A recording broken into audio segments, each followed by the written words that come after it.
जय हिंद दोस्तों, मैं दिनेश माथनकर आप लोगों का बहुत बहुत स्वागत करता हूं दिनेश सर हिंदी वाले यूट्यूब चैनल पर। और आज हम लोग हिंदी टेस्ट का जो हमारा 20वां वीडियो है उसको लेकर उपस्थित हुए हैं और आशा करते हैं कि आप लोगों को मेरे पढ़ाए हुए वीडियो बड़े अच्छे समझ में आ रहे होंगे। बहुत जल्द मैं हिंदी व्याकरण पढ़ाना भी शुरू करने वाला हूँ, बस अभी थोड़ा सा नोट्स पर काम चल रहा है। जैसे ही हो जाएगा मैं आप लोगों को MCQs के साथ साथ टॉपिक भी पढ़ाना शुरू करूँगा। चलिए तो शुरू करते हैं। आज का पहला MCQs का यह प्रश्न है, क्वेश्चन नंबर 221 से शुरू करते हैं। नाटक शिक्षण में सतत और व्यापक मूल्यांकन के लिए निम्नलिखित में से कौन सा सर्वाधिक महत्वपूर्ण है? एमपीटेट वर्ग 3 2024 में यह प्रश्न आया हुआ था। नाटक शिक्षण में सतत और व्यापक मूल्यांकन के लिए निम्न में से कौन सा सबसे महत्वपूर्ण बिंदु है, यह पूछा गया है। तो सही आंसर है इसका नाटक के लिए पढ़े गए नाटक का मंचन, उसका जो भी आप लोगों ने सीखा है उसका मंचन कैसे किया जा रहा है, उसका नाट्य रूपांतरण कैसे किया जा रहा है, उसको बोला गया है। मुख्य संवादों को सुंदर रूप से लिखना, पात्रों का चरित्र चित्रण लिखना और लिखित परीक्षा, ये सब बिंदु नहीं है उसमें। सही जो है वो बी, मैंने आपको आंसर दे दिया है। अगला प्रश्न है 222वें नंबर का। 222 नंबर का प्रश्न क्या कहता है वो देख लीजिए। निम्नलिखित में से कौन सा कथन सतत और व्यापक मूल्यांकन के संदर्भ में सही नहीं है? यह क्वेश्चन है सीटेट परीक्षा पेपर फर्स्ट 31 दिसंबर 2021 का यह प्रश्न है। सतत व्यापक मूल्यांकन के संदर्भ में सही नहीं है। यह शिक्षकों के लिए छात्रों का निरंतर परीक्षण करने का आसान तरीका है।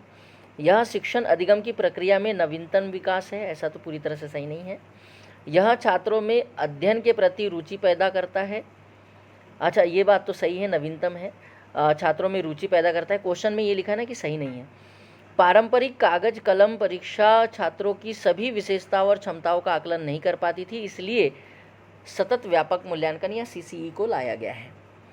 तो यहाँ बोला गया है कि यह शिक्षकों के लिए छात्रों का निरंतर परीक्षण करने का आसान तरीका है, ऐसा पूरी तरह से बात को यह संतुष्ट नहीं कर रहा है, इसलिए सही उत्तर जो है ए के पास हम लोग लेकर चलेंगे।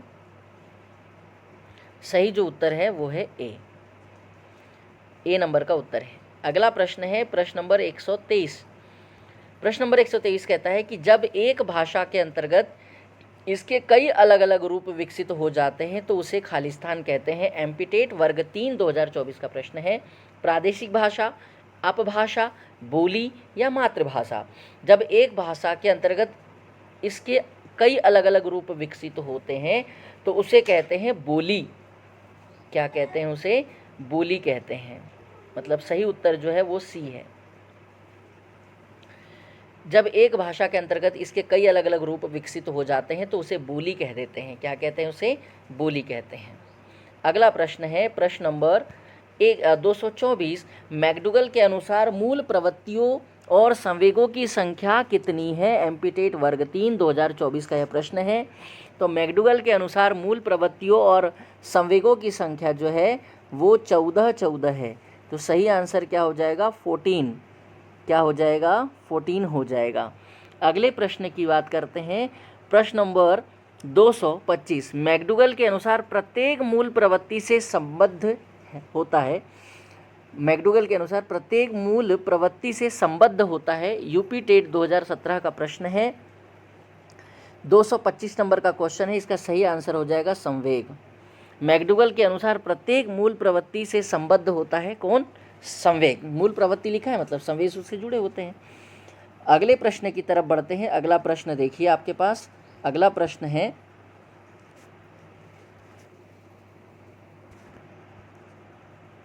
प्रश्न नंबर 226। मैकडूगल के अनुसार वृत्ति की संख्या कितनी है? यूपी टेट 2021 का क्वेश्चन है। वृत्ति को ही उन्होंने संवेग और प्रवृत्ति कहा है, या वृत्ति कहा गया, सॉरी, वृत्ति को ही कहा गया है उन्होंने मूल प्रवृत्ति। तो वृत्ति की संख्या आप लोगों ने पढ़ी है अभी थोड़ी देर पहले ही, 4 है, सॉरी 14 है, मतलब 4 बोल रहा हूँ, आंसर नंबर 4 है, 4 है या डी है कह सकते हैं। तो सही उत्तर जो हो जाएगा बेटा डी। अगला प्रश्न है 227 नंबर का। मंदिरा लड़की का नाम है, पहली कक्षा में पढ़ती है और वह मुझे आम बहुत अच्छा लगता है, मैं थक गई आदि वाक्यों का प्रयोग करती है। मंदिरा केवल जेंडर की दृष्टि से ही सर्वनाम का समुचित प्रयोग करना जरूरी है। केवल बोला है, यहाँ गड़बड़ हो गया। केवल मैं वाले वाक्य ही बोल सकती हैं, मैं वाले बोला गया है, मतलब फर्स्ट पर्सन की बात है। लिंग, वचन, क्रिया आदि की दृष्टि से सर्वनाम का प्रयोग करना जरूरी है। और मुझे लग रहा है यहाँ पर जो बातें हुई है वो यही हुई है कि जेंडर, वचन और क्रिया के अनुसार इन्होंने सर्वनाम का प्रयोग किया है और वो बहुत ज़रूरी भी होता है। अगला प्रश्न है 228 नंबर का। व्यक्तिगत शिक्षण को महत्व दिया जाता है कहाँ पर? विषय परक शिक्षा में, बाल केंद्रित शिक्षा में, ऑनलाइन शिक्षा में, ऑफलाइन शिक्षा में? तो इसका सही उत्तर हो जाएगा बाल केंद्रित शिक्षा में। सही उत्तर क्या है इसका? बाल केंद्रित शिक्षा में। बी का सही उत्तर है बाल केंद्रित शिक्षा में। अगला है उच्च प्राथमिक स्तर पर पढ़ाई जाने वाली भाषा होगी कौन सी? उच्च प्राथमिक स्तर पर पढ़ाई जाने वाली भाषा कौन सी हो सकती है? तो मातृभाषा या क्षेत्रीय भाषा, संघीय या क्षेत्रीय भाषा, विदेशी भाषा या सह संघीय भाषा और अंतर्राष्ट्रीय भाषा। तो उच्च प्राथमिक स्तर पर पढ़ाई जाने वाली जो भाषा है वो मातृभाषा या क्षेत्रीय भाषा के रूप में होनी चाहिए। आज का अंतिम और महत्वपूर्ण प्रश्न एक और 230 नंबर पर। निम्न में से क्या बोलना कौशल की एक गतिविधि नहीं है? बोलना कौशल की गतिविधि नहीं है। परिचर्चा, वार्तालाप, खेलकूद और भाषण। तो बाकी सब चीज़ें तो आपको पता है कि वार्तालाप भी होना है, परिचर्चा भी होना है, भाषण भी होना है। खेलकूद यहाँ पर बोलना कौशल के अंतर्गत नहीं आता, इसलिए आंसर क्या लगाएंगे? सी। तो आज के लिए इतना ही। इतिश्री। जय हिंद, जय भारत। फिर मिलेंगे अगले वीडियो के साथ। तब तक के लिए बहुत अच्छे से वीडियो को देखिए और दोस्तों तक पहुँचाते रहिए।